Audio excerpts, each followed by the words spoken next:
जय गुरु जी, शुक्राना गुरु जी। संगत जी, आज हम पढ़ेंगे शिव पुराण में उपमन्यु द्वारा श्री कृष्ण को उपदेश। उपमन्यु बोले, हे श्री कृष्ण, इस समस्त ब्रह्मांड में भगवान शिव ही व्यापक हैं। ब्रह्मा, विष्णु, रुद्र, ईशान, सदाशिव, ये सभी उनकी प्रतिमाएं हैं जिनसे समस्त संसार व्याप्त हो रहा है। इसी तरह ईशान पुरुष, अघोर, वामदेव, सदोजात 5 मूर्तियां और भी हैं। ईशान तो सबसे मुख्य है, वह ही क्षेत्र है।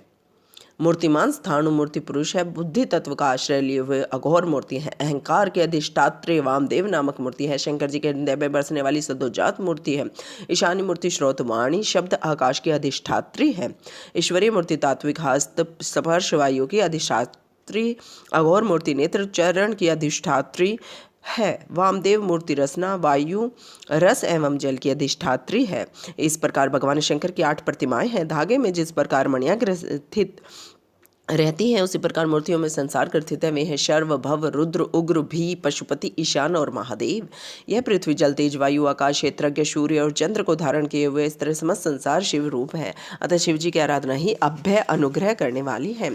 श्री कृष्ण बोले, हे उपमन्यु, अब आप कृपा करके यह बताएं कि स्त्री पुरुष द्वारा यह समस्त संसार किस तरह अधिष्ठित है। उपमन्यु ने बताया, हे वासुदेव, कृष्ण स्त्री पुरुष महादेव शंकर की ही विभूति है। महादेव ही सर्वशक्तिमान है। यह सारा जड़ चेतन दृश्य सब कुछ श्री शिव और शक्तिमान है। शिव भवानी एक ही रूप है। शक्ति श्री शिव के समान धर्म वाली है। यही शक्ति शिव को विभक्त करती है। समस्त संसार में पार्वती जी की शक्ति व्याप्त है। उसी शक्तिमान से क्रियात्मक शक्ति मिलती है। वह शोभ से नाद को उत्पन्न करती है। नाद से बिंदु, बिंदु से सदाशिव महेश्वर, महेश्वर से विद्या उत्पन्न करती हैं। यही वाणी स्थावर जंगम की रचना करने वाली है। सभी पुलिंग महेश्वर रूप हैं और स्त्रीलिंग सदाशिव शक्ति के रूप हैं। उपमन्यु बोले, हे श्री कृष्ण, समस्त संसार चराचर संसार जीव मानो पाश में बंधे हुए हैं, इस कारण जान नहीं सकते। समस्त संसार ब्रह्मांड का ही रूप है। ऋषि मुनि का अविकल्प प्रभाव पाकर उन्हें अनेकों भावों से वर्णन करते हैं। उन्हें ऊपर ब्रह्म, परब्रह्म, परमात्मा भी कहते हैं। उन्हें अनादि अनंत महादेव भी कहते हैं। विद्या अविद्या दोनों ही ब्रह्म के रूप हैं। चेतना अचेतना दोनों विद्या और अविद्या के ही रूप हैं। पदार्थ ज्ञान की बुद्धि विद्या है। विकार रहित तत्व ही सत्य है, उसके विपरीत असत है।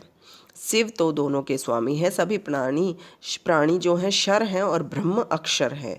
ये दोनों परमात्मा के रूप हैं। इन्हें समष्टि और व्यष्टि रूप से भी जाना जा सकता है। शिव इस तरह संसार के प्रभाव सदाशिव को जिसने जान लिया वह कभी मोहग्रस्त नहीं होता। जय गुरु, शुक्राना गुरु जी। ओम नमः शिवाय। शिव जय सदाशिव। ओम नमः शिवाय। गुरु